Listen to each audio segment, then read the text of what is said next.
मनीषों कथा छाड़ू गध मानू भी सुरक्षा दे पारुनी पाकिस्तान। आतंकवादर ही आड्डा स्थल रे गध माने एबे सुरक्षित नुहंती। पाकिस्तान अनेक समय मुहतोड़ मारे सत हेले सर्वाधिक गध थिबा एही देश वन्य प्राणी को रक्षा करिबारे अक्षम होईची। इस्लामाबाद फूड अथॉरिटी बा IFA पाकिस्तान रो एक फार्म हाउस रु 1000 किलो गध मांस जबत करिछि। यह सहित 50 रु अधिक जीवंत गध मध्य उद्धार करा जाइछि। रिपोर्ट अनुसार IFA तर्नल रो एक फार्म हाउस रे चढ़ाऊ करिछि आउ सेठारु गध मांस जबत करिछि। चढ़ाऊ बेले जड़े विदेशी नागरिकों को घटनास्थल रु अटक रखा जाइछि। इस्लामाबाद जिला प्रशासन कहिछि सेही विदेशी नागरिकों विरोध में एक FIR रुजु करा जाइछि।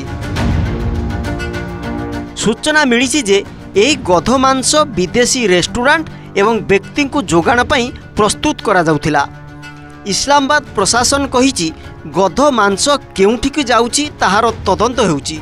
एही मामलार विभिन्न दिग को नहीं तदंत चलिछि। खाद्य प्राधिकरण सूत्र अनुसार प्रारंभिक तदंतरु जना पड़ी जे मांस विदेशी मानक पई थिला। घटनास्थल मिलिथिबा पैकेजिंग खूब उन्नत मानर थिला।